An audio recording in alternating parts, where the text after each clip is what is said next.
കഴിഞ്ഞു. ഇനി നമുക്ക് വീഡിയോയിലോട്ട് പോവാം. ഇനി നമ്മുടെ പൗഡർ ഇവിടെ യൂസ് ചെയ്യാം. ഇത് ഞാൻ യൂസ് ചെയ്യാൻ തുടങ്ങിയിട്ട് കുഞ്ഞുനാളെ ഞാനിത് യൂസ് ചെയ്യാറുള്ളതായിരുന്നു. ബേബീസിൻ്റെ പൗഡറാണ്.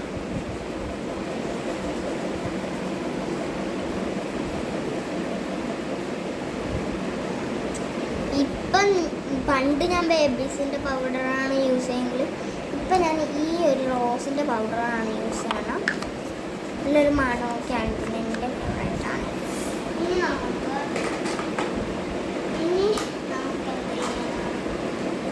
ഐലൈനർ എഴുതി കൊടുക്കാം. ഐലൈനർ എൻ്റെ ഫേവറേറ്റ് ഐലൈനറോ അത് കിച്ചുവിൻ്റെ കയ്യിലാണ്. ഒരു കുപ്പിയുടെ ഐലൈനർ ഇല്ല, അതൊക്കെ വാല് വരക്കാൻ ഭയങ്കര ഇഷ്ടമാണ്. അപ്പോൾ നമുക്കൊന്ന് എഴുതാം.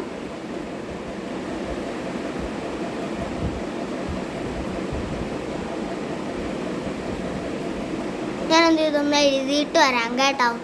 അപ്പോൾ ഒരു ബ്രേക്ക് എടുക്കും. ഞാൻ എന്താണ് ബ്രേക്ക് എടുക്കണേന്ന് പറഞ്ഞാൽ നിങ്ങൾക്ക് ചിലപ്പോൾ സമയം പോവായിരിക്കും. അപ്പോൾ ഒരു ബ്രേക്ക് എടുക്കാം. ടാറ്റാ. അപ്പോൾ ഞാൻ വരും കേട്ടോ ഈ ഐലൈനർ എഴുതിയിട്ട്.